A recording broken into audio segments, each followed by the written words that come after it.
No, I've let go of FOMO. Like, yeah, like cool stuff's happening all over where I don't live. So that's true. I adjust to that. I can adjust to this. Yeah, no, I guess that's a fair point. Just it's crazy. Complain, complain, complain. That's what it is. That's life. It is. It's totally life. The long road of complaints.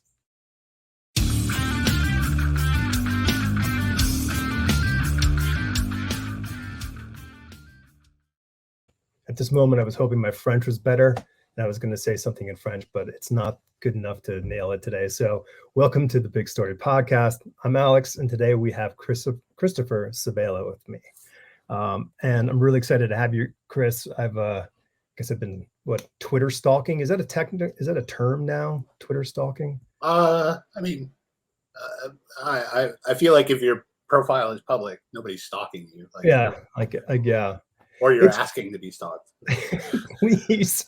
That would be nice. That would be a nice, honest thing to put in your profile. You know, like you stalk me. Please, yes. Need more attention at all costs, right? I know it's so funny. Like I love when people are like, oh, like we're all crazy and nutty. I'm like, man, if we drop cell phones in the hands of people 800 years ago, they'd be doing all the same stuff. Like it's just human nature. Like we're just needy monsters. Yeah. It's totally nuts. So Chris, thanks for taking the time today. Sure. I know you are kickstarting, so that's like an extra job to throw on top of already your other stuff. So I commiserate because I've done them, and but I'm also excited because I've read the stuff and it should be out there in people's hands. So that's my theory. Yeah. So as in the preamble, you're in Portland, so that's pretty rad. I'm a big fan. I like getting to visit friends and eat food when I go to Portland. I live in a very mini version of Portland on the East Coast called Asheville, North Carolina. And yeah, I've been there. Yeah, and it's cool, but it's sort of like a percentage of whatever other cool places are. Sure. And it's so we were talking about the cost of things. It is so expensive here too. Like it's hard to get away from it nowadays. I think it's the remote working thing. I think it's going to catch everyone. I don't care if you live in Kansas, you're going to get caught by the cost of things eventually. Sure. So, are you a native of Oregon? No, I grew up in Chicago, and cool. then I lived in Kansas City, Missouri, for about 10 years, and then I moved here right in the beginning of 2010. Oh, okay. Nice. And what specifically brought you out there? Honestly, I was working as a graphic designer, freelance for about 3 or 4 years, and then the economy was collapsing, in like 2009. Yeah. And I was like, well, I'm not good enough at like the graphic design gigs I've gotten. I was like pretty lucky to get. I just like I'm okay at it. I'm not I'm not like a competitive specialist. Like I can't beat out other graphics. So I was like, I got to figure out something to do because this is not going to last. So I took the remains of my money. I took like half of it and was like, I'm going to move to Portland where there are 2 comics publishers and I'm going to try and break in the comics. And if nothing else, I won't live in the Midwest anymore. So, and then it worked out. So that's pretty cool. I put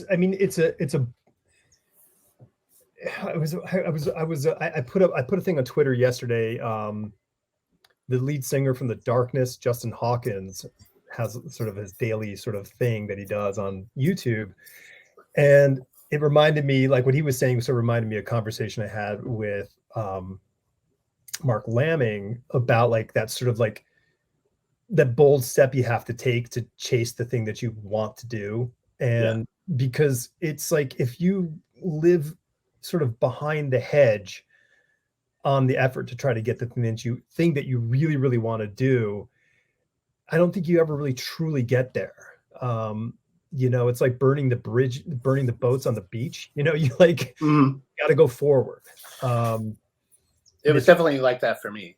Yeah, it's a reckless thing. So like, I mean, what was the like what was your internal like dialogue or, you know, discussion and external? I mean, you probably were talking with people. Like, what was the thing that kind of stopped you from going, this is ridiculous? You know, I can just, you know, go get another job or something. Right. You know? I don't know. I just like writing is something is like, I don't know, one of the few things that I felt like I am like qualified to do, that like I'm just like, that I felt like I was always good at writing. It was a thing I never had to try very hard at, and a thing I loved doing. You know, and I was just like, well, like, but you know, I largely wrote prose, so I was like writing novels, but I would never send my stuff out to anybody. And yeah, I just kind of, I don't know, I just had a moment where it's like, if I don't go for this now, like, especially with, you know, the economy's collapsing, blah, blah, blah. Like, you know, who knows what like, if I don't try this now, I'm going to, you know, be forever wondering if I could have. How old were you when you made this move? I was like, trying to think, like 30. Okay. All right. So I figured I was still like young enough to make stupid mistakes, and like I could recover if it was a total screw up. But yeah, it was like, I don't know. I'd lived in the Midwest all my life too, and I was just tired of that. So it all just kind of coalesced, and I was like, well, screw it. Like, I will go and attempt this, and then if it doesn't work, then yeah, I will, you know, get some job that I don't like, and you know, carry on. But you know, I had to try. Yeah. It's you know, it's an interesting thing because, like, you know, for me, my first career was being a comic book artist. So I was drawing the comics, but I was always kind of like coming up with stories, and I would make, you know, proposals and submissions and whatever, you know, to editors saying, hey, I got an idea for the story, but I didn't really consider myself a writer because honestly, dialogue terrified me. Like, I just had a real hard time with the idea of making characters talk. And then, like, when I got into design, it was an interesting thing because the process wasn't sitting in a sketchbook and sketching out an idea like you would like with an illustration. You know, here's my thumbnail idea. I would sit and I would write my thoughts about the design project. You know, it was this sort of searching internally, because I was teaching at a design school in the late 90s. And I would watch all the copywriters, and they would just sit at a computer, and they would just be line after line after line after line of them writing taglines and headlines. And they were just, because they were iterating. They were just iterating and evolving the ideas. And I guess that kind of rubbed off, and I would start like, so my sketchbook stopped being, you know, drawings, but became notes, and became paragraphs of ideas, fleshing out how I could think. And then I would do a kind of a very rudimentary sketch to kind of like say, yeah, that kind of fits the bill of what I'm thinking about. Right. Did you have that kind of like, because you were like, as a designer, and you said writing always came natural, like, were you like into like writing the proposals and stuff to clients? No. Like, designing as a job was a thing that was a complete accident. Oh, okay.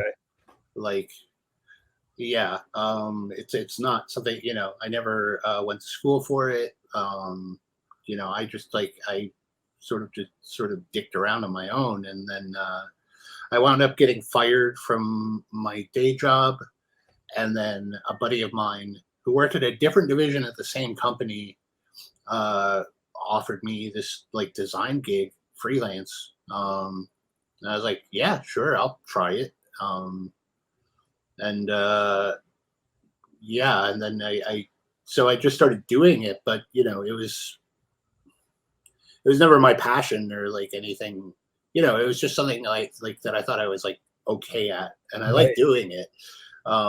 So it was just sort of a way to keep the lights on, and while I figured out what I was actually supposed to be doing. Like I thought it was going to last, 3 months, and then You're like, I'll get through this gig and I'll find another job or something like that. yeah, but then it just kept going. Yeah. And then I realized like, oh, I like this. Like I like What not did you having like? to. What did you like about it? Because I want to see if it lines up. I mean, for me, it was like I like setting my own schedule. I Okay. like working under my own steam. I like, working from home. Like, I don't know. I just like the freedom of it all of like, as long as I hit the deadlines when I was supposed to, Mhm. got the work done, like nobody bugged me. Right. So I could just do what I wanted. And ultimately, that's what I liked most about being a designer was like the freedom and that was the first time I'd had that level of Yeah. freedom. So yeah, when that started dying, I was like, well, I don't want to let go of this. Like, so I have to figure out some other way I can, continue working for myself. And yeah, writing was just like, well, that's the one thing I know that I'm like legitimately good at. So But why don't I try how did that? you wait? How did you know that? Like that's I guess that's an interesting thing. Is it because it I just listen. I only have my own experience, and Mhm.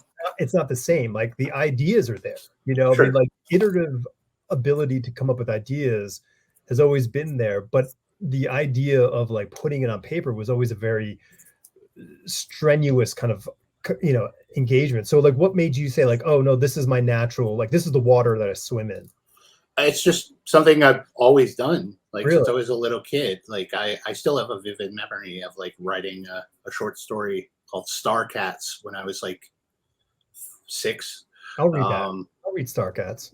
I don't think it was very good, but I have a vivid memory of like laying on the floor of our apartment in Chicago with like the TV on, and I remember like I have a vivid memory of like laying there and just writing by hand like Yeah. this story about Star, and it was just as time went, I did stuff for like school newspapers. Okay. I did. I was like a freelance journalist. A journalist is the loosest use of that term, Okay. but I did freelance writing for several years, and like it was always just like I just like doing it. Like Yeah. it's the one thing that like really I never worried about it. Like it never, I never like sat back and was like, do I secretly like? I always just like I don't know. It's the I'm a pretty I lean towards self-loathing by and large, but writing was What, a never writer who leans towards self-loathing? right. Shock. Nice. But writing was the one thing that I never doubted myself on. It was Okay. just like I always knew that like I don't know. I just liked what I did, Yeah. and when I would bother to show other people, like especially my fiction stuff, like they always seemed to like it. So for me, it was just a matter of like busting it out of my own head and putting it into the world, which is the Right. hardest part for me. Yeah.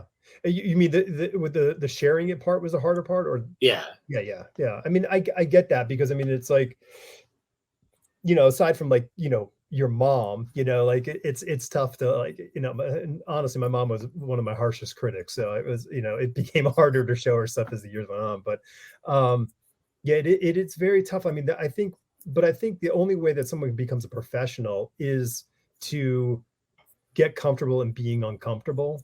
yeah, And the first step of being uncomfortable, aside from like doing the thing, is to share that thing. Because yeah, that's the first real big, like, oh, it's like asking somebody out on a date, for like, sure.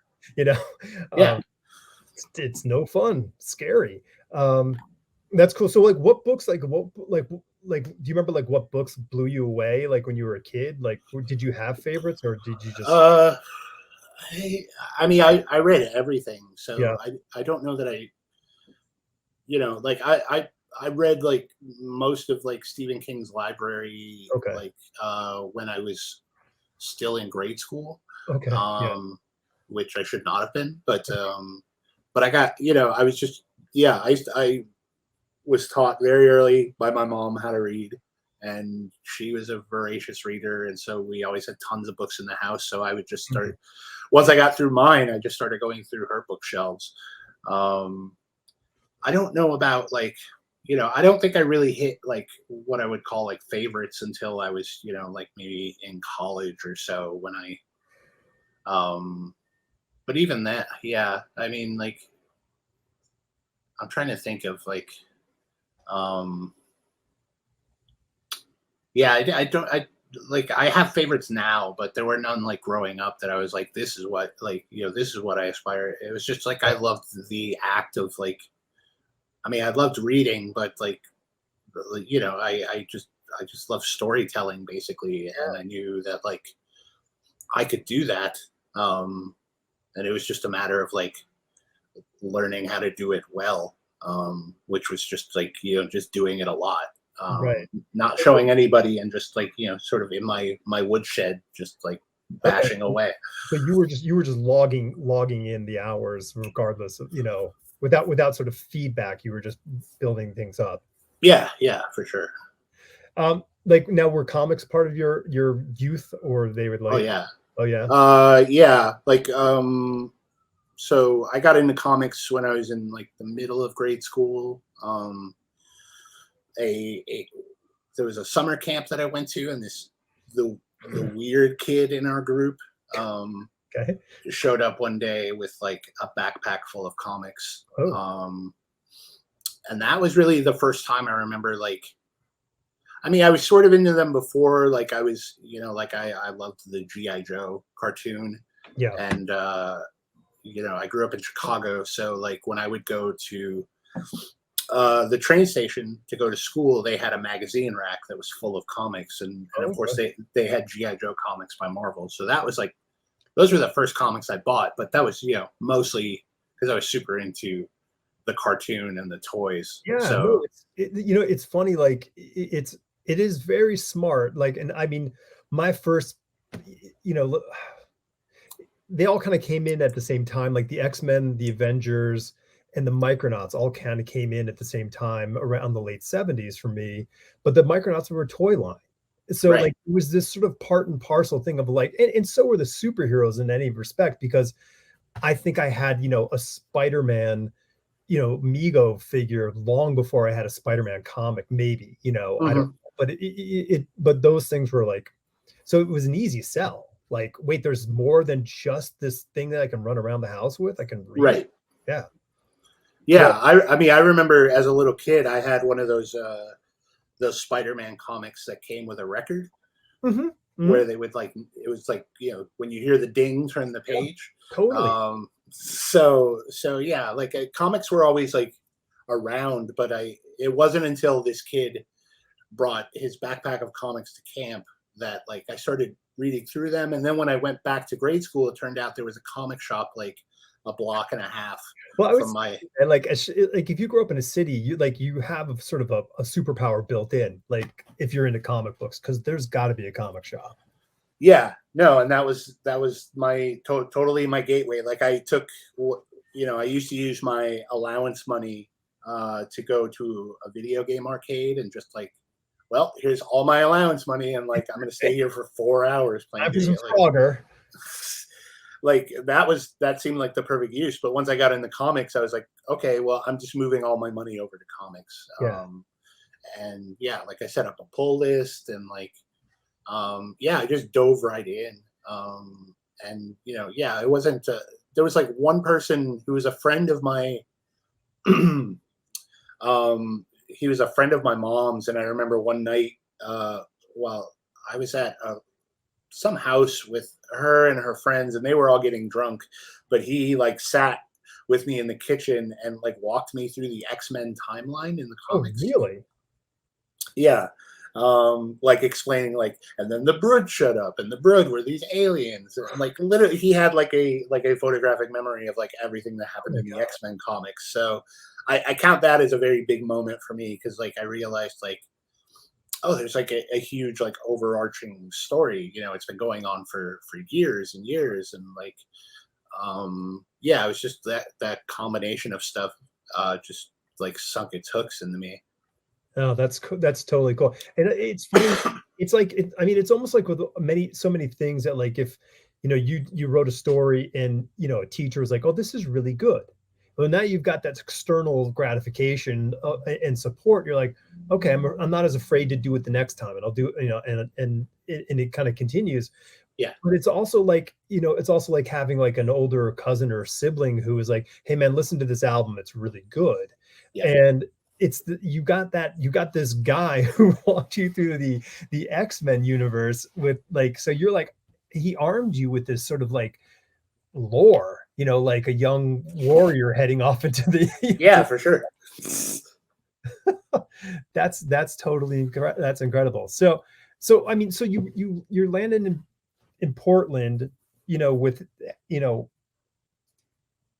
digging in roots, and there's a couple comic companies there, and there's a growing list of comic book creators in that town. Like, Yeah. what was your, like, had you already been engaging with the comic industry at conventions or online, like with people? Online, yeah. I had like for years belonged to the Warren Ellis used to have this thing called the Warren Ellis Forum, Okay. which was this like message board. And like I got into that, and that's like, I mean, everybody, Matt Fraction, Kelly Sue DeConnick, Kieran Gillen, Sam Humphreys, like the list goes on and on of like people who are now professional comic book writers. Were all there, but we were all just like dorks who liked comics. Sure. But it was like hanging out there is where I accidentally did a shitload of networking.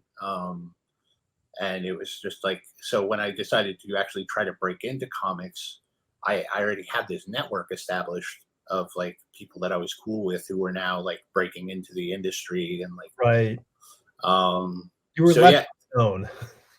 it was a total accident. Like, at that point, I had no aspirations of getting in the comic or, writing. I just loved reading comics and talking about them. Yeah. So yeah, it was just like, oh, cool. Like, here's a group of people who are equally nerdy. And yeah, it was just like fortuitous that because then I didn't have to go around and meet all these people for the first time. I'd already done it. Yeah. And so, I mean, it's interesting. It's also interesting that you chose to say like, hey, I'm going to go move to Portland because there's comic book companies there. But like the industry sort of had veered away from that sort of face-to-face, business where like, when I broke in the beginning of the 90s, I was in New York City, and that's where Marvel and DC were. So you would call them and you would set up a time and you went in and talked to an editor, an assistant editor, let's be honest. Sure. And you would do that kind of thing because they would let you in the door. They would talk to you. They would take the time. Like that doesn't happen anymore. Like you can't call up and get into the doors at Marvel or DC anymore. So like, what was your self-talk and plan to say like, okay, I'm going to go to Portland and get an apartment, and like ellipses, like what happens in your mind? That's about as far as I got, really. Okay. So you had a really concrete attack. Oh yeah. No, it was a lot, 50% of my move was panic. The other 50% was like pie in the sky idealism. I just wanted to get out of the Midwest. Like I didn't want to have, summers where I wanted to die and then winters where I wanted to die. I was like, I wonder what it's like to live in like somewhere where it's not like, where half the year isn't like this extreme hellhole. So, I totally hear you, man. I hear that. Yeah. So yeah, like I didn't really have a plan. I just, it was like I was at the end of my rope, and I felt like there wasn't much to be gained by staying in Kansas City. I wasn't going to move back to Chicago, so I was like, I'll just go west and like, yeah. But I knew a bunch of people here, so like, Matt and Kelly Sue, I've been friends with them Matt and I met when we were in college, so like we've been friends forever, and they moved out to Portland, and it basically made me an offer of like, hey, if you ever, like if you want to like move here, like we've got a spare bedroom and you can crash in it while you try to find a place. And I was like, bingo, like that's, that's the one, I just needed a foothold in order to establish myself, and they gave me that. So that's amazing. So I was like, screw it. Like, worst that happens is like I get there, the comics thing doesn't happen, I have to get some job that I hate, but at least like it's a job that I hate in a brand new city. Right. That, fingers crossed, isn't as miserable as Kansas City is, half of the year. What if you had actually found out that you were part witch and all that rain would melt you? That would have been horrible. Yeah, but like if I was part witch, I'd be, I don't know, much further along. I mean, Kansas witch. I'm drawing lines here. I mean, seeing if it might be, but you're not from Kansas, so I guess it doesn't count. Yeah, but I would have had powers, so I would have like already like I like I said, I'd be much further along. We're spitballing our next Kickstarter comic, the two of us. Yes. Someone who is born part witch, doesn't know it, moves to a land of a high rain, and discovers that they're a witch that way. I think our Stephen King premise is set. Finally. Yeah. Yeah, that's cool. No, I mean, listen, we do go. I mean, we do live and sort of grow with the people that we, spend our life with, and so like having friends like, Matt and Kelly Sue to say, hey, come and crash on the couch. Like I've done that for a bunch of my friends, because I'm not gonna, like, if they're like looking to improve their life, why would I not, give them every opportunity to do it? Just as long as you're not living here forever. Right. Yeah, no, that's so cool. So how did you start engaging into like the industry as someone saying, hey, I want to be a writer? And what were your disco moves? Well, I mean, basically as soon as I got to Portland, one of my main clients that I still had left on the graphic design side was like, hey, we're moving everything in-house, so we're not going to need you anymore. So like a big source of what I counted on in my income was starting to go away. Yeah. So I knew people at Oni Press, like James Lucas Jones.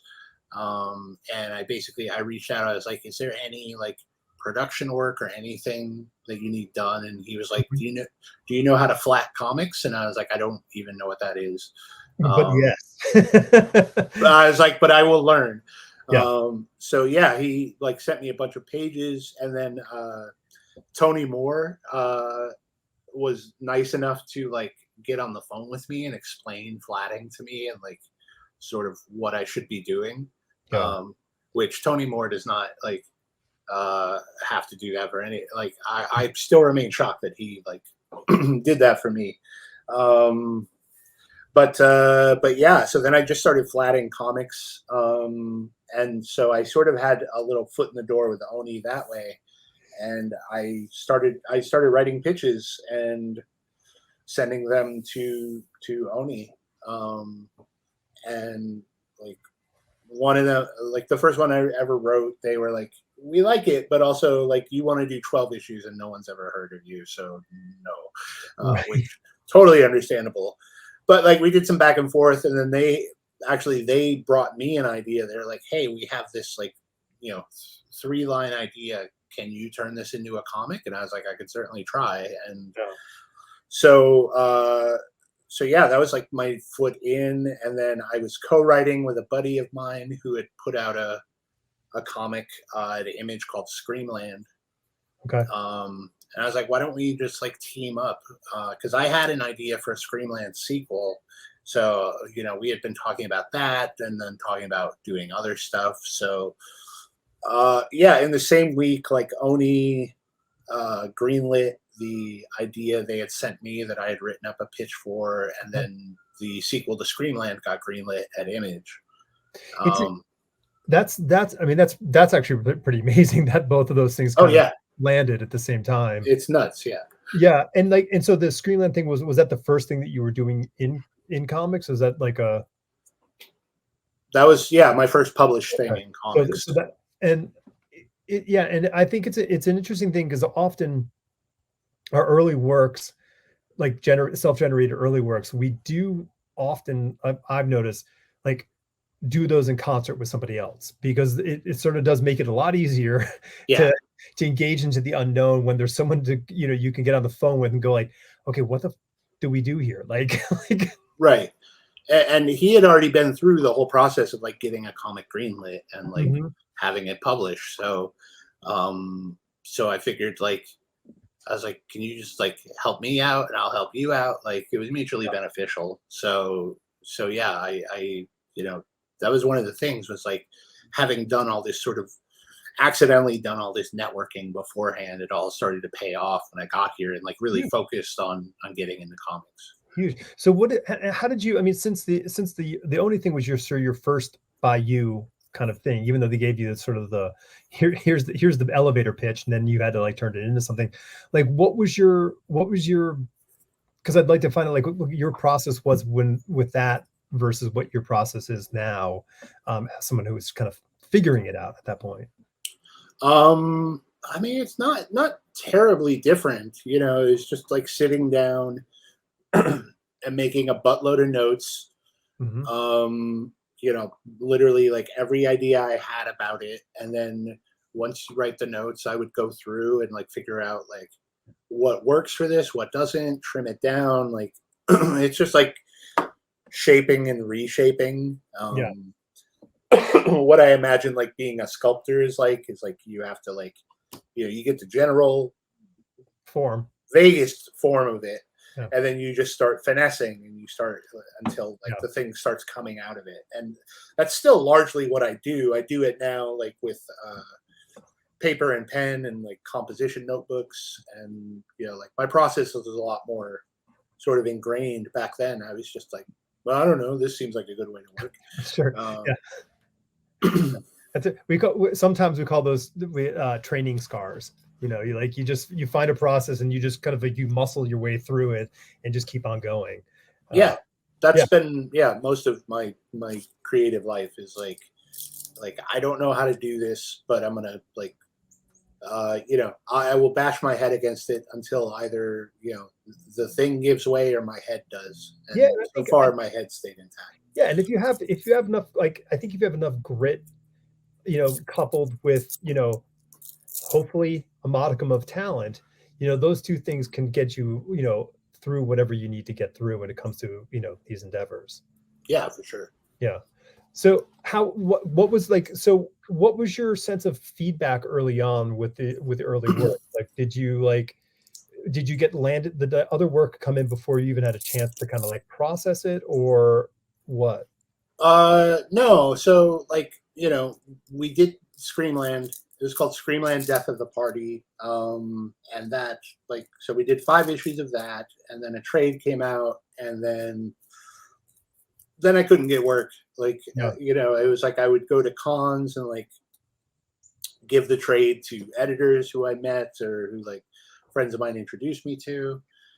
But it's a comic that opens, the first couple pages of it are like the creature from the Black Lagoon diving into a swimming pool full of cocaine, and like cracking his head and dying. Okay. And it's a book that revolves around a bunch of like the werewolf and basically like Scotty from Star Trek trying to track down a porn tape or a porn movie that was shot with all these monsters back in the 70s. Like, it's not a book that like any editor would go like, well, this guy's perfect for XYZ. Right. It's just a freak book. Like, so yeah, like nothing really, like things were quiet for a while. And then the writing partnership broke up, and I basically I started doing this. I met with Chris Robertson when he moved to town, and he was starting up this digital only imprint called Monkey Brain Comics on Comixology. And he asked me, he was like, do you want to like pitch us a book? And he's like, pitch us the thing you most want to do. And the pitch I had that I was most excited about was this thing called High Crimes, which was about like an action thriller set while climbing Mount Everest. Because I'd been obsessed with Mount Everest for a couple of years by then. So they approved it, and then I purest of luck, found Ibrahim Mustafa to be my co-creator on it, and we just made it on our own, and put it out there, and that was really so. Like Screamland came out in like 2011, and then High Crimes came out like right in the beginning of 2013. Okay. But that was the thing that really broke me out of Nice. so yeah, it was like being in the wilderness. It was like, I got the huge rush of like, hey, I did it. I made a book. The book came out. Like I'm published, like, but it's like, okay, now I have to figure out how to keep it going. Yeah. So yeah, High Crimes was really, 2 years later, that was the first time I really sort of, I don't know, that feels more to me like the real start of my comics career. Like Screamland was like me learning, here's everything that can go wrong in comics. Here's all the highs and the lows packed into one book. It was honestly the best training wheels I could have had, because like any sane person at the end of that would have been like, I don't want to do comics anymore at all. This sucks. Yeah. But I was like, this is awesome. I want to make more. So right. Were you like talking to your friends and peers at the time to kind of like garner as much sort of like developmental like info and feedback? Because like it's super hard when you're doing the work to also be kind of like sort of let in the objectivity of the moments kind of happen. Like, were you open to that? Yeah. There wasn't like, I mean, I remain open to it, but I don't know. There's also a weird part of me that like doesn't. I don't know. I'm not very good at asking for help. Yeah. So I'm much more prone to just like, I will like figure it out, no matter how long it takes me and how painful it is. Definitely like when I was starting out, I asked friends of mine who were comics writers like for tips and stuff, and like, so I got, the arsenal of stuff that I thought was useful to me, but otherwise it was just, I was like, if I don't figure it out myself, then like when am I ever going to learn? I don't know. I'm very stubborn like that. Like it's certainly not a road I would endorse for other people. I mean, I know lots of friends like that who were like, there's this sort of like, hey, listen, I got to grind this out myself. Whether it's a sense of like, I won't get satisfaction unless I'm the one who does this, or whatever the reasons being, but like there's that kind of like element of it, and I totally get that. And I'm not great at asking for help myself. Like I totally get what you're saying in that respect, and I don't know whether I would venture to say for me it's probably maybe me feeling like, oh, I need, like I need help, like, like it's a weakness thing rather than like, because honestly it's a strength, like the people who are really good at it, like they always kick ass, and I'm just like, oh God, that's so, and I listen to the elegance of their sort of their way of just kind of enrolling for help, and you go, okay, all right, I hate you, I love you, I hate you, that kind of thing. Yeah, no, I mean, I wish I had that to some degree, but also, like, I like the fact that like, I just went on this trip of like, I have to learn, it's like Batman going to learn how to fight, like, when he's before he becomes Batman. Like, it's just like, it's a thing I felt like I had to do. Now I'm much more open to like sending stuff to friends of mine and being like, hey, what do you think about this pitch? Or like, do you have any thoughts? Certainly not like super open, but like I'm definitely more open about it than I was at the beginning.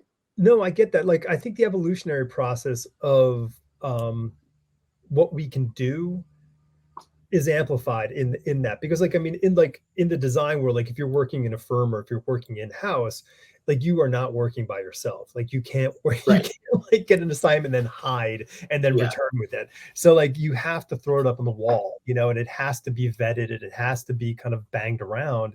And like, so, and it's very hard, like in a comic book sense, to recreate that. You know, I mean, you have to really kind of externalize yourself with your peers to Yeah. say, okay, hey, listen, can we talk every like 2 weeks, and just have that phone call and like exchange some thoughts and ideas and whatever's, and then in hopes, of improving one's growth. Yeah. And like that's the like the writing itself, I don't know, I always feel like fairly confident about it. So Yeah. I don't know, the collaboration I always get more into is like once I've handed it off to my co-creator and they are starting to thumbnail it, draw Mm. it, and like I don't know, that part always excites me more than like, hey, would you like, nobody wants to read a comic book script, like they're not exciting to read. So yeah, I mean, I'm very into collaborating. It's just like not so much at the beginning stage, but more in Right. the middle and end stages. It's interesting because so like I've been writing prose for the last 4 years or so, and which was a terrifying experience in its own right. But the growth process of doing the sort of the first book in that vacuum was really kind of there was a lot, like, you're in a sort of furnace burning yourself, trying to figure this stuff out. But Yeah, then when I got the book you know in shape, and then I sent it out, and beta readers read it, then I was getting external feedback, and that was like this real kind of growth period. But now, like, the work that I'm doing, like, it's this thing where, like, there's the term of beta readers, but there's also alpha readers. So you have what you do is you have those very close writers mhm. in your circle who you're sharing the completely unfinished stuff with, because you're just getting that, I don't know, that Geiger counter feedback. Am Yeah, I yeah, something hot here? right. It's a Yeah, vibe check. yeah, yeah. So it's an interesting process, because I've found it to be really liberating in so many ways, because it's that fear of, like, you wanting it to be good. You know, if you could just shed that, and that shit doesn't matter anymore, then you can share whatever, and Right. then it's like, it's cool, like, oh yeah, and nobody cares, like, they're just there to, like, get the thing, because you would do the same thing. Like, I don't, like, I wouldn't, like, if you sent me something that was like, not that we're best buddies, but like, if you sent me something and you're like, hey, check this out, and like, this is an idea, I wouldn't judge it on anything but the idea. Like, I would only be looking like, oh, okay, I really love what the direction you're going with this here. I wouldn't be like, dude, you need to put a semicolon here. Like, Yeah, yeah, I wouldn't care, yeah. and I wouldn't know where to put it anyway. Well, yeah, that stuff is much more for, yeah, further down the, like, that's an editor's job. Yeah, Like, of I course. certainly wouldn't, Yeah, I wouldn't give that to, nor would I be seeking it. So, yeah. How but did everybody's different. Like, Yeah. Oh, yeah. I mean, like, and like you were saying about the part, like, doing it all yourself. I mean, like, it's that learning process. I mean, everybody learns differently. Like, you can't, yeah, even if there are 10 people who like to do it all on their own way, like, they're all learning differently in that process. It's not the same, apples to apples thing. for sure.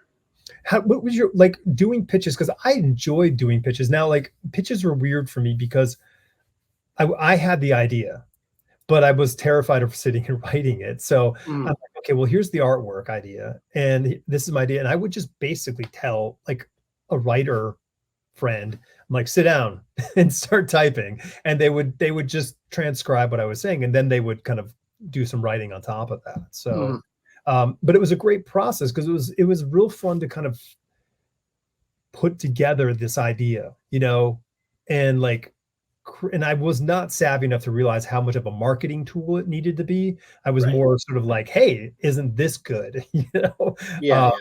so were you aware of the marketing tool aspect of it, or like, what was your, like, when you were doing those early pitches? No. Like, even now, I'm bad at the marketing side of like writing pitches. Like,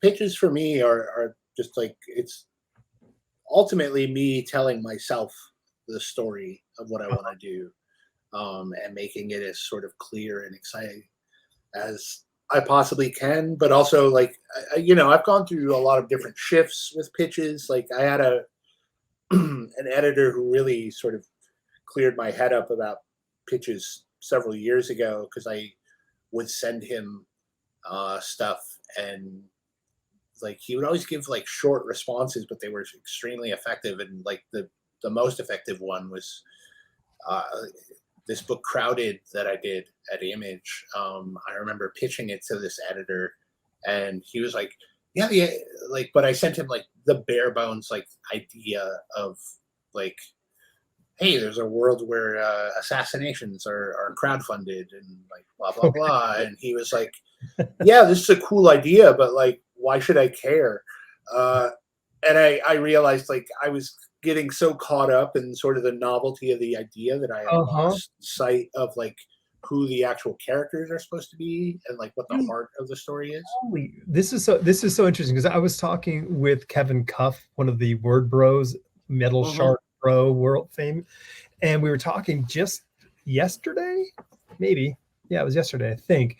And we were kind of talking about this whole, we were talking about pitches and the whole concept of this, like we were talking about like what comic books were and what comic books are, like how they've shifted. And like that whole sort of like what you just said about like the novelty of the idea, the premise, you know, like I think that's really what comic books in so many ways are about right now. There's this whole sort of like wealth of like digging the premise. We are digging this premise so much. While like in the 80s, it was, hey, let's deconstruct the medium, you know, like, you know, Alan Moore and Frank Miller kind of tearing it apart and putting it back together. Howard Chaykin, you know, and it's an interesting sort of change where we like now, like it's almost like publishing.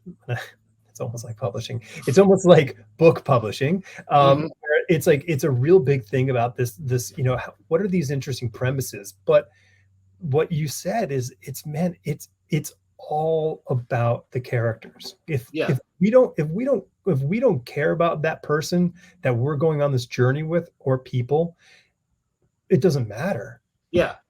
Ultimately, yeah, that's a revelation I had to have. Like, and it changed how I wrote pitches. Like now I don't, you know, I used to write pitches as like, imagine a world where. Yeah, exactly. And now all my pitches are like, here is so-and-so, and here is what they're like, and then here is what happens to them, and you know, here's the like cool concept that they stumble into. Sure. And like, here's how it changes them, you know, like that kind of stuff is, and I think that's like, because, you know, we were talking about, I was talking about that with Kevin, and also like Kevin was like, I was talking about comp titles, and I you know, and, you know, I'm not but, you know, like I didn't understand his comp titles that he had in the thing. And I'm like, I don't know these things. Like I can't make a connection to them. And I'm like, either that says like I'm completely old and out of it, which is a high probability, or like or there's something, you know, miscommunicated here. And I'm saying I'm banking on me being out of it. But I was then having another talk with another writer later, and what we talked about, and I realized, I'm like, oh, listen, the comp title it's not for the publisher. It's not for the editor. The comp title that you write is the comp title for the reader, because the document that you're selling, even though you're sending it to a publisher, is that they need to know who this is speaking to. Who is this book speaking to? And that's the big magic. Like that's the big magic target point. So like if you can create that character and create the target market audience for, I think for the publisher, they're going to go, oh, okay. Like we know where this is, you know, going to go and who's buying comics. Yeah. It's a fascinating thing. Like I think that like there's this revelation in advertising that I didn't know existed, but like ad agencies have clients and they have to do these, you know, they have the accounts and they do these ads. But that's not the whole story. Like you've got to get the accounts. So there are teams, some agencies just have teams that are pitch accounts or pitch teams that they work on the pitches to make hype, like completely made up stuff that's actually never really going to be the one thing, but it's their job is to do this. And it's a really interesting thing. Like because you can become really good at selling something, and not selling something to the customer or the sort of the big audience, but just the people who are making the thing. It's weird. Yeah. No, there was the last job I had when I lived in Chicago was I worked for a market research firm. Oh, cool. Where I would recruit people for focus groups.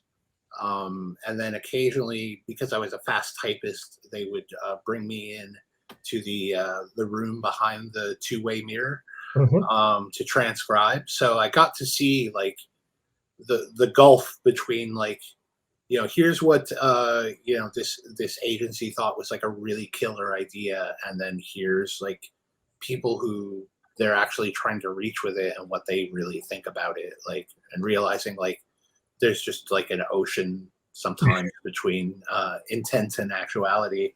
So I think that helped like shape a bit of my brain about all this stuff. Yeah, I would think it'd be a huge advantage having that sort of skill set baked in, where you can kind of, because it's like going back to that premise concept, in your earlier pitches. Like we get all excited about this idea, we're also bloody special, because we've got this idea. But it's that sensibility to how do I transmit this idea effectively? Yeah. So what do you think the things that if you could think of like 2 or 3 things, like what were the 2 or 3 things that are sort of like, algorithms that you run through your head that make you kind of like tweak stuff? It's all just like personal, really. I don't even really, and this is definitely a downfall of me, is like I don't really, I'm not trying to write stuff that like this is going to be a smash hit. Like, oh no, don't never do that. Don't write something that's intended to be that. Yeah, I mean, ultimately, it's just I'm just trying to make stuff that I think is cool, and that I would want to read, and that doesn't feel fake to me, no matter how like wild the premise is. Like, and this is, I wish I could eliminate this part of my brain, but like, there's a part of my brain that like everything has to make a logical sense, no matter how, yeah. Even if I'm doing like a fantasy book where like none of this actually exists, it's like it still has to make logical sense to me. Like, so I'm just like, I'm just building it for me and for my co-creators. And if we all think it's cool, then we like it, then like my job's accomplished. Like and like I figure the people who it's for, they will find it. Like maybe they won't find it the moment it comes out. They might not find it for years, but like it'll be there waiting for them. Like I just want to make the thing and put it out in the world. And like, if it does well, that's a great bonus. But if it doesn't, like, I still made the book I wanted to make. Right. And so, yeah, I don't really think, like think about it too much. Like writing the comp title part is always like my least favorite part, because I'm just like, even if you like these 2 things, it certainly doesn't guarantee you're going to like what I'm doing. Yeah, I don't know. I don't think about it very much. I certainly wasn't thinking about it in the terms of when you're actually generating your story, because like my belief is you got to write the story that's inside of you. And the story that you want to read, like the story that you want to read is the one that everyone's going to get the most enjoyment from, because you're going to put the most into it. But what I'm thinking is like, when you have that story, like you need to now be able to say to the people who you're saying, hey, let's get into business. And you need to be able to, so like, I'm thinking that that marketing focus group knowledge really does kind of help you, or could help you.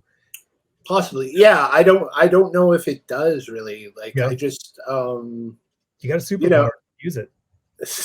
Yeah, I mean, I think it's just, it's just practice. It's just like I've written enough pitches at this point that I know like this is an effective pitch and this is not. Like I just sort of have a sense about like, okay, this is short, punchy, and I've covered everything that like I've answered any questions that they might have before they've even asked them. Like that's the majority of what it feels like, is like writing pitches, is like you want to like take as many of the variables off the table as possible. Like you want to come in as like, you want to project the kind of confidence that you have about your book to the publisher. Yeah. And be like, listen, like, maybe, this sounds a little bit weird or something, but like I have, 100% confidence. I know where it's going. I know, I mean, I think ultimately, a pitch is just about like appearing confident before whoever you want to give you that green light. That's, I mean, the thing is like, so like there's the sort of metaphor like for marketing materials. So the idea is that every marketing material, like let's say a website, it is supposed to instill trust and authority. Like that's the idea that you want to convey to the people who are there going onto the website.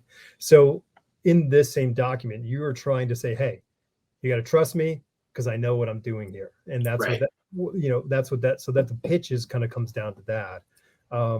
Have you had, I mean, we've all had pitches that didn't get picked up. Have you taken a pitch that didn't get picked up and rebuilt it at a different time and then pitched it again to someone else? Yeah. Yeah. I'm working on a book right now with Aftershock that like, it was the first pitch I ever came up with in comics. Cool. Like the first thing I ever pitched to Oni back in the day. And then there was a time where when Vertigo was still going, I was in talks with Vertigo about it, and I had rewritten the pitch for them and, gotten a lot of their ideas about like things that should be different. And then that died, and then it just sort of sat for a couple of years, and then I pulled it out and like reworked it again. Like, the core thing was still there. It was just like my thinking about it had changed in the years since I had last worked on it. Wait, two questions. Quick one first. Is it Starcats? No. Okay. The second question is, what were the things that you like? What were not specifics, but like, what was it that you realized that needed to be changed in those intervening? I don't even know that like I realized things needed to be changed. It was just I was a different person coming back to it. Okay. I'm certainly not the same person who came up with the pitch 10 years ago. And I'm a different person from the person who pitched it to Vertigo. Like, it's just your thinking changes about this stuff, as time progresses. So I think it's just like, it's just my brain was at a different spot than it was those first 2 times I went at it. And, and also like different publishers have different limitations. So like I knew with Aftershock, it was like, this is going to be a 5-issue book and it's going to be 20 pages an issue. So like, I know my perimeters of like my constraints. So I know the ground rules of like what I have to work with. And then you just sort of, you rebuild with that in mind. So it's, I mean, I always thought it was a solid idea. So like not a ton about it has changed. Just like, characterizations have changed a little bit. And, just like little things that just reflect like, okay, well, I'm in a different place now. And this pitch is like, has to be, I can't just like turn in the same pitch that I wrote, right. back then. So I have to go through it and just sort of like, and I couldn't even tell you like directly, like, here's what I changed. It was just like, it's just like by dint of like having written several books, I don't know, the whole thing just kind of adds up to. There's also the thing of like, you're a better writer than you were 10 years ago when you did it. Yeah. So like, it's like looking at like anything, like if you're working on a painting or if you're writing a poem or whatever, and you go away from it and then you come back and you look at it, and because you went away from it because you were struggling at a point, you're like, okay, I just can't do this anymore.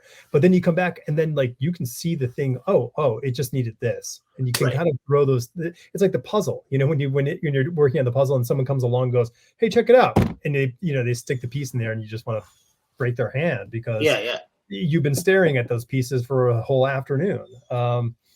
So I think like we also can kind of like rebuild things when we re-engage with them after a period of time. They become like, oh, like this is not the problem. Like it's not a problem anymore. Like I've already solved it way back in the subconscious. Yeah, and that like I'm constantly working on like a dozen different things, and Yeah. like like 8 to 10 of those things are not things that I'm like they haven't landed with a publisher.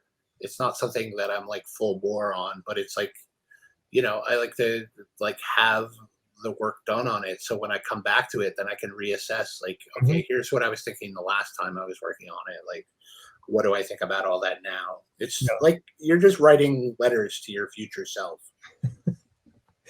That's a great way of putting it. Um, so I mean, like you're saying you're working on 8 to 10 things at a time. Like how do you schedule that in your writing week? Like what is your do you have a structure that you kind of like have found that works, or you're just like Uh, whatever's there or whatever's hot? things that are on deadline obviously take full precedence. Hmm.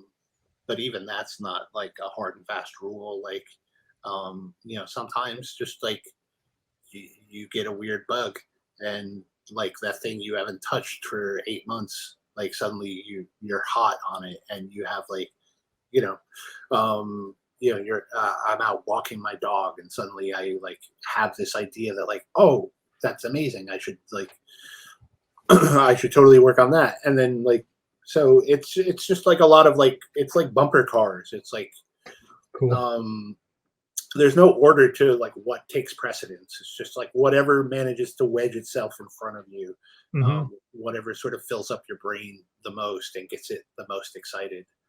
And then like if I'm stuck on something that's like due, sometimes it's good to just like move over to something that nobody knows about or cares about, Hmm. and being able to like just like just generate on that and figure stuff out that you were stuck on like will unlock everything, Yeah. and then you can go back to the thing that like people are actually waiting on, and like yeah, yeah, you've just like sort of oiled your brain, and now it opens a bit easier. That's a really great piece of advice, because I think a lot of people like it is scary when the thing doesn't come when Mhm. you're expecting it to come. Sure. And one of the great benefits of doing something for a long time is you do develop a process, and you do develop sort of these understandings, and that understanding of like, hey, don't try to squeeze this rag, some moisture from this rag because it's already dried out. Like just put it down, go to something else, and Yeah. it'll soak up some more stuff, and you'll be able to get what you need from it later. Yeah, I mean, I think it's all about, and for me as a writer, it's about keeping my hand moving. Like Yeah. if I'm not writing stuff about the thing that is due next week, then at least it's moving on like this other thing that I've been stuck on, Yeah. or this thing I haven't thought about in 8 months. Like it's all cumulative. Like it's all about just like kicking the motor over, and then if you can just keep it going, Yeah. then you're golden. Yeah, and there's a lot of sort of newer when people are starting out to write, like they're always like, the biggest hurdle is like, well, how do you do it? How do you write? And I'm like, my one of my things like, well, you have to sit down. You have to sit down. You have to put your hands on the keyboard. You have to type words. Like it's okay because like you also have to, as we've said before, you have to be okay with it sucking because Yeah. it's gonna suck. Just let it suck because you can always fix it. Or like writing is fixing things, and just let the mistakes fly, because you can fix a bad script. You can't publish an unwritten script. Yeah. Yeah, and I think a lot of writing for me is ways of tricking myself into Yes. like like I've a couple of years ago I figured out this method where like I could write all the breakdowns of a comic. I would just write it by hand in the notebook that I have dedicated to that book, Mhm. while I'm like watching a movie that I've seen like 8 times, Okay. because I know the movie well enough that like I don't have to pay strict attention because I Yep. know what's going to happen. But I'm still sort of half watching it, and just like it's like it tricks my brain. It's like, oh, you're not actually writing. Like you're just making notes. Yeah, you're just like this is just an experiment. Like so, it's a lot of the time is for me trying to trick my brain into just doing the thing, and then once it's done, then it's like, okay, now I can like repair all the stuff that sucks in it. But yeah, I mean, I don't know. I'm constantly, but my brain always figures out my tricks, and then it's like, great, now I got to figure out some new way to trap it.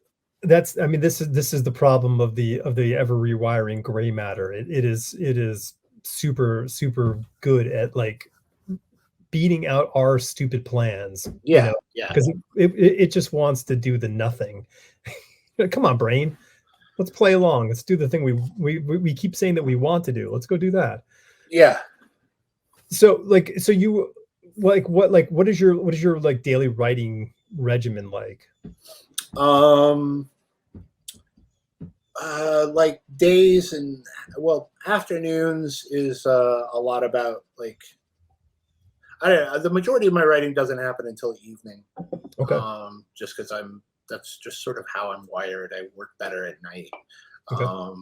So daytime is like a lot of admin stuff and a lot of like, I still write during the day, but it's all just like very tentative, like outlines and notes and like, but I try not to like worry too much about what happens during the day. Yeah. You know, it's like once the sun starts going down, then I sort of get into work mode, and then it's just like, you know, I'll have a stack of notebooks of like, here are like the 5 things that I'm like most interested in working on right now. And then it's basically down to like what's most pressing, both in terms of like due dates or what's most pressing in terms of my thinking about it. Like what's the thing that's got me the most excited. And I just like, I do a lot of writing by hand. Yeah. Which is a nice way to sort of free. I mean, that's the way I sort of trick my brain, because it's like, oh, you're not typing, so this isn't official. Right. Like, you're just making notes.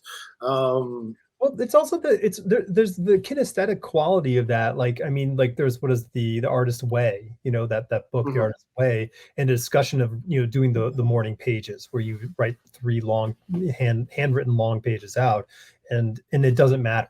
Who cares? Right. Never read it, just move on.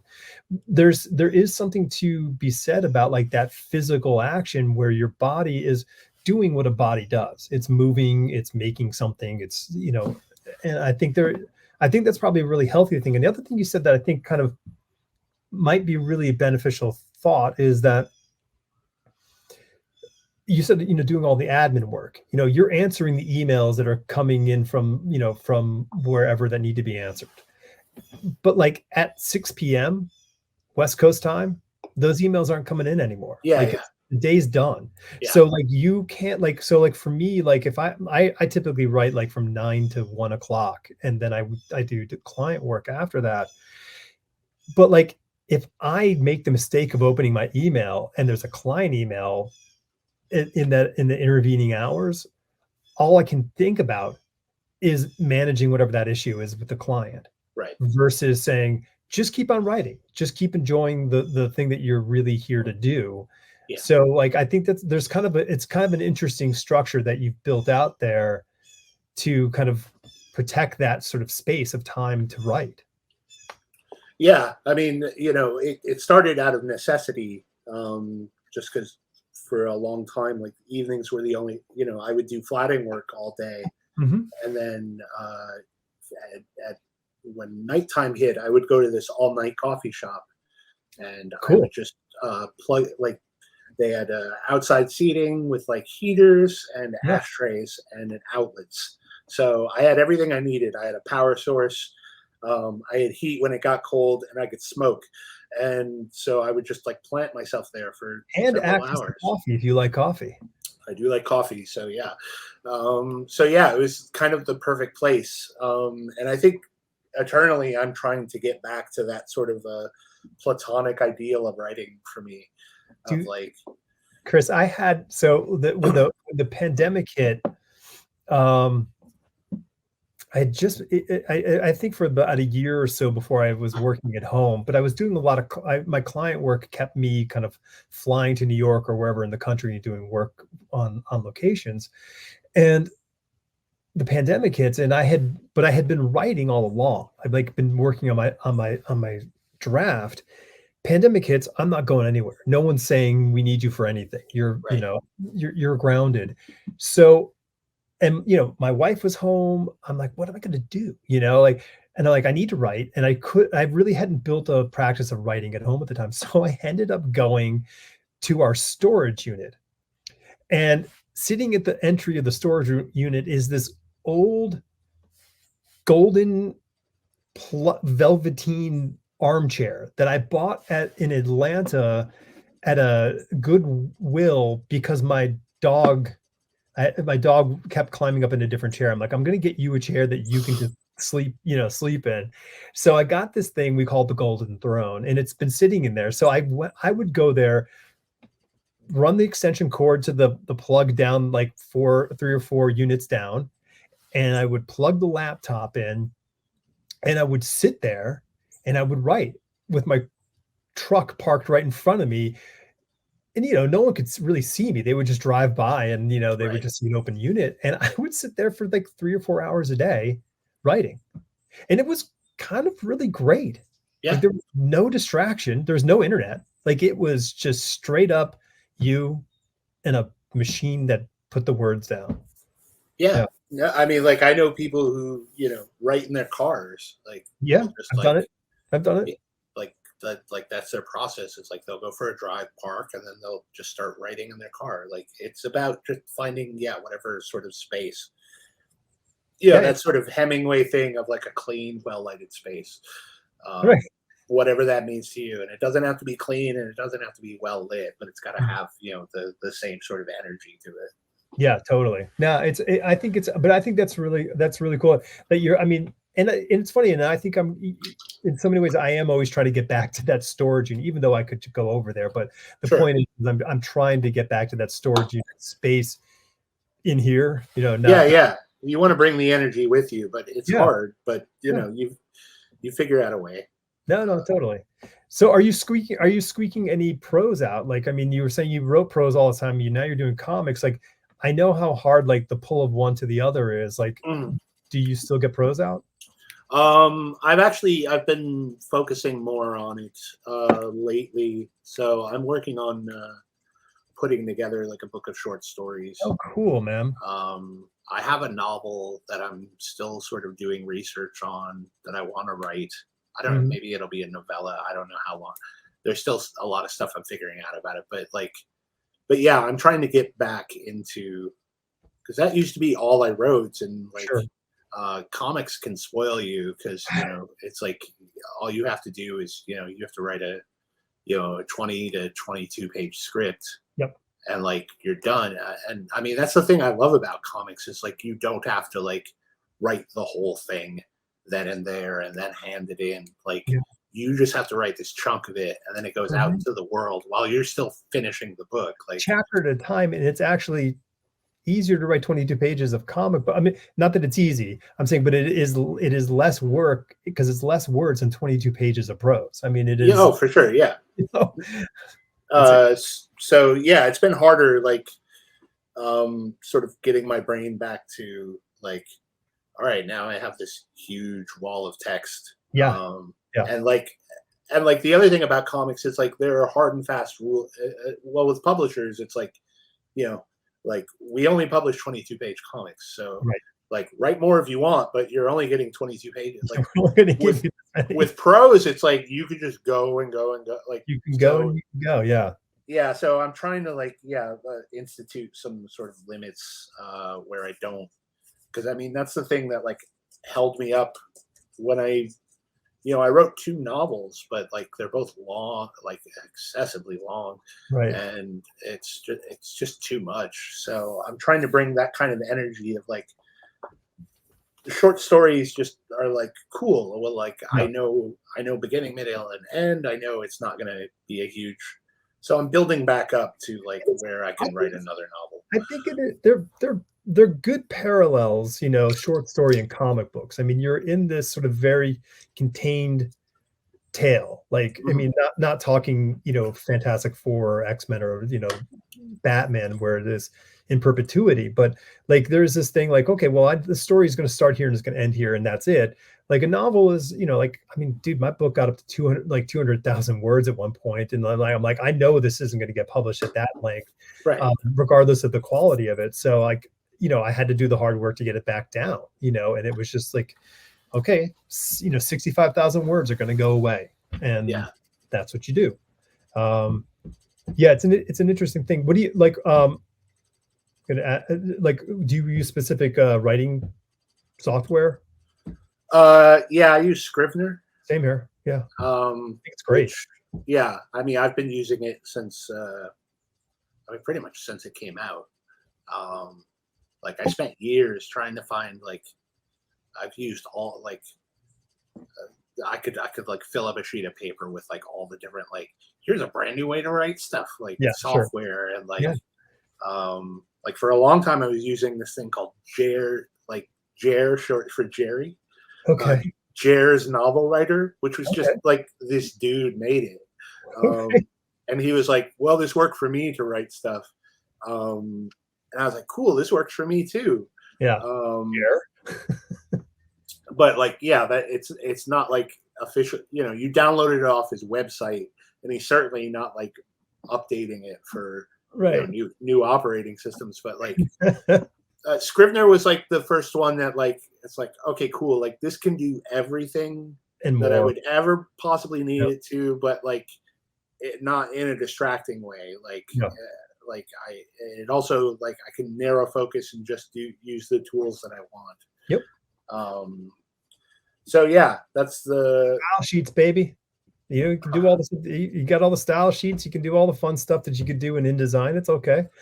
Yeah, it works for me. Like I probably use, you know, like 7% of what it's just capable like Photoshop. of. I call it the Photoshop of writing, because it's like you can do the same thing like 3 or 4 different ways, and you're not going to use like 5% of that program. So have fun. Yeah, that's crazy. So let's talk Kickstarter, man. So hit me like tell the people listening what it is, because you've graciously let me read the first 2 issues and totally digging them. Thanks. Yeah. It's a book called Foulbrood, and it's a crime story about bees.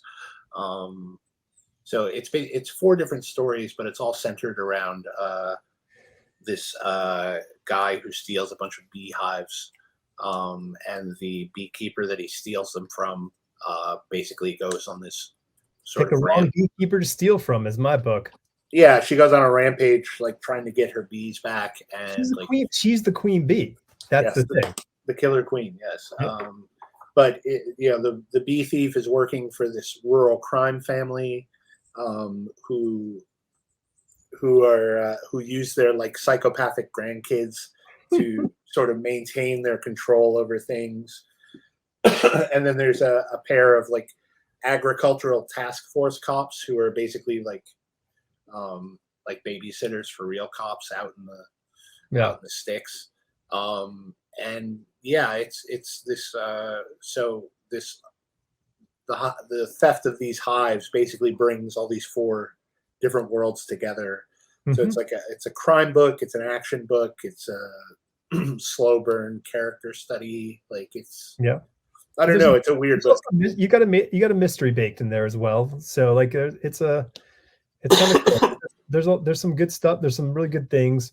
I really did enjoy how you are weaving the 4 storylines together. Like it's, you know, you're unrolling these things, and then like you're picking up these threads and you're bringing them. You're like, oh, and they can just, each time they come in, you can see how they get closer and closer in the weave in the story. So it's really kind of it's handled well. Thanks. Yeah, it's my first time doing something like this complicated, but it's been weirdly easy for me. I think just because I'm I've been thinking about this book for the last like 5 years, so I've What had was the time. what was the thing? Can you remember the things that kind of kicked you off for them? I remember Oh seeing. yeah. Go ahead, but tell me what it was. Well, there was a in maybe it was 2017. In Northern California, this guy got busted with all these stolen beehives. Okay. But the thing that really locked me in was like in the story. It was just like a story I saw. Maybe somebody posted it on Twitter or I saw it, on some random website. But like the thing that sucked me in was they had talked to one of the cops who described this dude's empty lot full of bees as a chop shop of stolen bees. Cool line. I was like, God, that's such a good phrase. It And like is. instantly I just like, I don't know. I really love stories about like sort of worlds within worlds. Mhm. Like, my first real book, High Crimes, is about, mountain climbers, and like that's a Right. world unto itself. Everest is a world. Like, so these places that sort of have their own language, Yeah. and their own procedures that like if you're in the world it all makes complete sense, and if you're Mhm. standing outside of the world it's like I don't know what Why any are of this you doing means. that? Yeah. Yeah, it's like what they call terms of art, which Yeah. are like, if you're part of it then like all that stuff makes sense. So yeah, like beekeeping was like I'd never, I hate bees. I've grown to love them now, but like, I was never a fan of bees, but like, Right. but yeah, it's just I don't know, like, so the theft thing is what really got me in, that turn of phrase. But then like the deeper I dug, it was just like, I didn't know that people made, hundreds of thousands of dollars renting out beehives to Right. people. Yeah. Like, I didn't know that people made millions of dollars stealing those beehives. And like, so yeah, it was just like a whole world that I didn't know about and I wanted to know more about. And Yeah. that's really what sucked me in. I think there have been one or two articles in National Geographic in the last maybe 5-ish years about the the sort of the beehive circuit, and then I remember watching some documentary on those people as well, and it's fascinating. It really is an interesting world, and you kind of go like, oh, is this the right thing for us to do? Like Right. it's a big question mark, but it's so cool. And the other thing was it was interesting because you have this crime family, but like I don't know, and I don't remember the name of the movie, but there was a movie in the 80s about basically the marijuana growing trade in Northern California. Oh, Quiet Cool? Quiet Cool. Yes. With that About kid. the killer pot farmers? Yeah, yeah. And Yeah, I'm yeah. like, oh, like these are the people from Quiet Cool who just like kind of are out of business now. So Yeah, yeah. there's actually like I had forgotten about Quiet Cool until you brought it up, but there's a documentary on Netflix called Murder Mountain. Okay. That's all about like the big pot growing mountain, and basically how all these sort of like crime groups set up there, and like people have disappeared. Like people would get hired to come in and like harvest the weed, and then like Yeah. people would screw around, and then you'd never see them again. Oh, So I'll track it down. I'll track it down. yeah, it was an enjoyable watch. So yeah, it's just like all these different things that interest me. I mean, Oh, I found stuff that like I couldn't even use in the book that like could be their own book. Like I found out about this whole ring of like uh, Asian people who would come over and steal these plants from California, and they would like I can't remember what the plants were, but they were like full grown, and they dig up like a dozen of them and then take them back to a hotel room and like pack them up, huh. and then ship them back home where they could charge hundreds of dollars for them. Really? Huh. Yeah, so it's just like I don't know, I'm just really interested in like people stealing stuff that like no one else would think of stealing. So like because you said something and it was an interesting thing is I think it's that intersection. So like you like that world. So you discuss the world, whether the world is is mountain climbing or bee farming or farming in that respect, or the apiary business. But like the idea of that has its own fascination. But then when you intersect that with crime, well, then you like the motivations are so different. Yeah. And you go, okay, like, you know, because like, why do we watch Scorsese films? Well, we want to watch and see why a person wakes up in the morning and chooses to do bad, you know, like, you know, for a lack of a better term. And like, that's so like, so if you can intersect that with this interesting subject, it becomes a rich environment, you know? So like, I totally get that sort of that double fascination that you have with what's going on. So what are the dates? Kickstarter dates? So I'll put all the stuff you do, like people will find it. Yeah, well, we kicked off last week. Yeah. So week 1 is down. We're almost at 50% funded, so we've got 3 more weeks to go. Then you've got the trench. The what? The trench, baby. That middle chunk. Oh yeah. I'm right in the trench right now. Yeah. But I've done enough Kickstarters now that like I know to expect it, and I try to like not beat myself up. Yeah. I get a little bit better with each new Kickstarter I do. So good for you. But yeah, no, I mean it's a solid team. You know, Claire Rowe is the artist on it, and we worked together on a book called Welcome Back for Boom several years ago. And I've been wanting to work with her ever since. So we managed to. We had been planning on making a book all about a pandemic that kills like millions of people, and then a real pandemic came, and I was like, oh, maybe we shouldn't do this. Yeah. So luckily, I had Foulbrood waiting. But yeah, the whole team is great. You know, and we're just looking for the money. I mean, I've already paid mostly everybody out of my own pocket, so this is basically money to recoup and like pay for printing and shipping. And you know, anything extra that we make goes towards the last 2 issues of the book, which issue 5's already done, and Claire is starting drawing the last issue now. So like we're gonna make the book regardless. I would just like to not go broke making it. We don't want you to go broke either. So okay.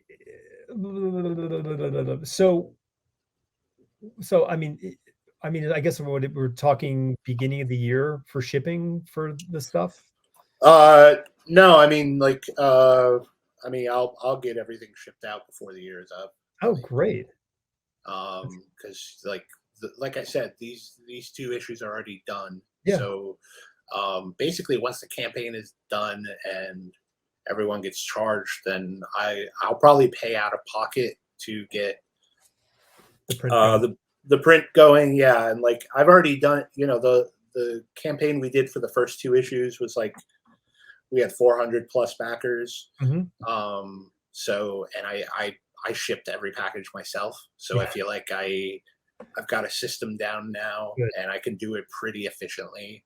So yeah, I'm just trying to get better at that because I want to do. I don't know. Everything's so chaotic in publishing and everywhere that like more and more, I just want to like make my own books that like we retain ownership to, and like we get to decide what happens with it. So yeah, you know, I got to pick my own editor, and like all of it, everyone from me down to the editor, including the letter and the colors, like we all own, like we all co-own the book. So everybody has a percentage that they earn from it, like regardless. So that's what I'm just trying to sort of make a tiny little pocket universe where comics is better for everybody. Yeah, I know. I think that's fantastic. I would love. Yeah, I would love that to be a little more of the standard operating procedure. I think that's it's fair. You know, I think fair is just the way that we should kind of treat everything in the world. Yeah, yeah, and you know, having come up doing stuff like flatting, which like 50% of people who work in comics don't know what flatting is. Right. But like, you know, I've also done lettering on books, and like, yeah, it's just like so I know what it's like to be sort of the unseen part of making a comic, and I want to like not do that. Yeah. Well, I think there's a there's a higher level of sensitivity in the people making comics and the people reading comics now than ever before. For sure. So I think it may be a bumpy sort of road in the transition, but I think it'll happen, and I think people will end up having a better experience. Don't go into comics, as you said, don't write the thing that you think is going to be the big giant hit, and don't get into comics to think that it's going to become a giant movie. Like, just make the stories you want to make, and the greatest stuff will rise to the top. Just and even if it doesn't, like, you made your book. Like, right? You did your thing. Like, it's just the thing, because everything is just another step, and it's part of your back catalog, because when that thing hits, everyone's going to go and look for the thing that they missed. Like, that's kind of the magic of it. So are there any other, is it just the comic book, just so people can know? Like, I mean, are you handing out stickers? Are you handing out Twizzlers? Like, mostly it's just we have print or digital versions. Print, we have 3 different variant covers for each issue. Cool. There's like deluxe digital packages where, like, I'll send you 3 different PDFs. One is the script, one is just the inks, and one is the colored pages with no lettering on it. Oh, cool. In addition, we have a thing where Claire is doing digital commissions for people. Oh, sweet. There's even so, like, I have one where, like, you can, like, I'll read your script and give you notes on it. Nice. Or and then, like, the biggest one is, like, I will co-write a script with you. Oh, wow. What's it going to cost me to get that one? That one's $700. Nice. So, which the first time I offered it, it was $500. So I'm slowly coming up, just because it's a lot of work, but, like, I like doing it. It's a ton of work. But I think the commissions I like the idea of the commissions. We did those in our Kickstarter, and I like the idea of doing it. I like being able to give the artist, here's cash that's coming straight to you for the thing you're doing. I love that. Yeah. So I'm trying to, like, it's still pretty, like, bare bone, like, not bare bones, but, like, I don't know. I didn't want to overload it.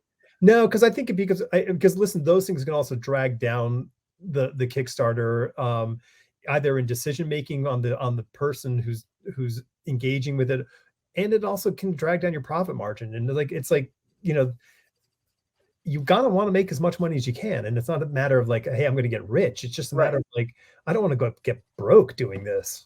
Yeah, no, I mean, like, our first one, we went, like, about $2,000. We made $2,000 more than what we were asking, and I put that money basically towards these 2 issues. So now for this one, we're asking for $2,000 less than we did on the first campaign, because that already got covered with. Yeah.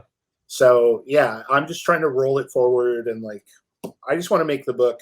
That's cool. And then eventually, like, hopefully, like, find a publisher who wants to put out a trade at some point or something. But Mike Oming's doing a great job with the actual. Mike is just, like, he keeps it going, and he keeps getting it, and then it goes off to Image. Like, he's doing a wonderful job.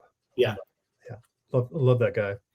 So what else can people find of your stuff out there, and what can they expect, if you can say what they can expect? Let's see. I mean, I have a pretty big library of stuff. Great library. Yeah. So right now I have a book coming out from Oni Press called Blink, which is a found footage horror book, basically. Cool. So it's myself and Hayden Sherman and Nick Filardi. My man Nick lives here in Nashville. Oh yeah. Yeah. Okay. Yeah, we're close. So that's coming out. Like, the 3rd issue just came out yesterday.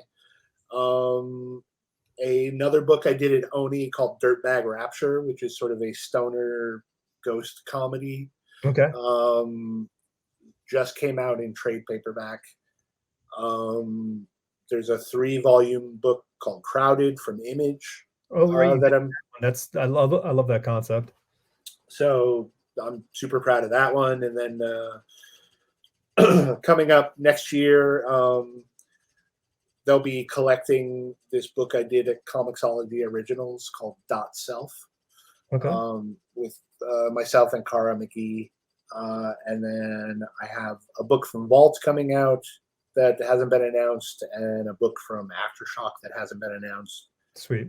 And That's then the pitch. The Aftershock one is the pitch we were talking about. yeah. Yeah. And then other than that, yeah, I'm just trying to finish up some other projects, like get some of these short stories done, and then this project that I've been literally wanting to do for the last 20 years. I'm gonna try and like Space Cats, Star Cats, Star no, Cats. no. This one is I don't know what this one is. It's just when I lived in Chicago,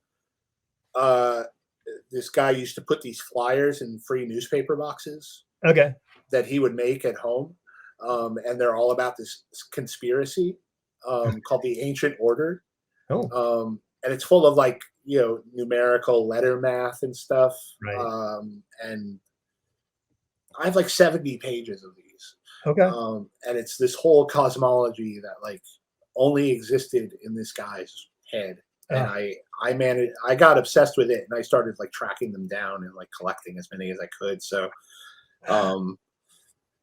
I'm trying to build it into something. It's been a very weird process. So. Oh no, but it sounds totally intriguing. Like if you can hook a plot into that whole thing with a good character, like it's. Oh, this is going to be nonfiction. Like this is. Oh, a nonfiction book. Oh wow. Oh wow. Yeah, it'd be like I would be reprinting these flyers with like, I mean, there might be a narrative element to it. That's one of the things I'm juggling. It's like nothing I've ever done before. Okay. So I love that. I love it's fascinating. My wife, Jesus, I don't know, 14, 15 years ago, was coming home, and she found like in the park, she found this little red like 3x4 notebook, the top spiral one, like just the facts, ma'am, kind of thing. And she came home, and it like. It was just page after page of these aphorisms, like none that you've ever heard before, but written by this person, if you love yourself more, blah, blah, blah, blah, like, and every page had one of these things. So I like immediately like scanned all this stuff, and like, cause I'm just totally obsessed, like with how, like the mindset of people's process, how that they make their way through the world, you know? Because we're all so different, and it's just fascinating when people like will go to these really unique efforts to do things, and it's beautiful and horrifying at the same time. I love it. Yeah, dude, that's great. Cool. Yeah, all that info about the Kickstarter, I'll put it in the description so people will be able to find you. They'll be able to find you at your name. It's just Christopher Sebela on Twitter, right? Xtop. XTOP. It'll be in the description. Just look in the description. Don't even listen. Read the description and then click like. That's what we ask. Yes. Smash that bell. Whatever. Smash the whatever. Just smash something. All right. Smash button. Christopher, thanks so much. This is great. I really thank you. And thanks for sharing, because it gets the neurons firing. So this is good stuff, man. Yeah, it helps me too. So yeah. And everyone tune in next week. There you go. Later.